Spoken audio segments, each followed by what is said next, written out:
ప్రియ దేవుని పిల్లలారా, దేవుని సంగమా,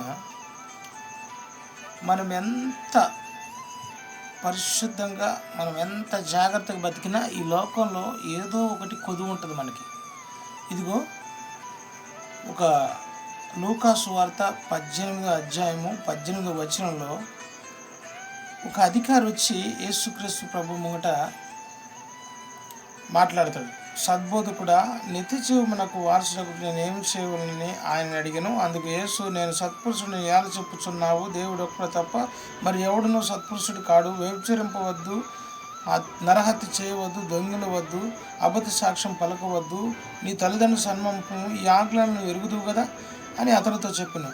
అందుకు అతడు, బాల్యము నుండే ఇవన్నిటినీ అనుసరించుతూనే ఉన్నానని అనెను.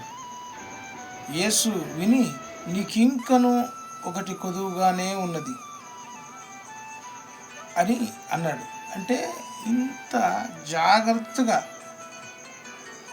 ఎవరు ఆ అధికారి అన్నిటి విషయాల్లో చిన్నప్పటి నుంచే అనుసరించుచూ వచ్చాడంట, జాగ్రత్తగా, ధర్మశాస్త్రపూర్వకంగా.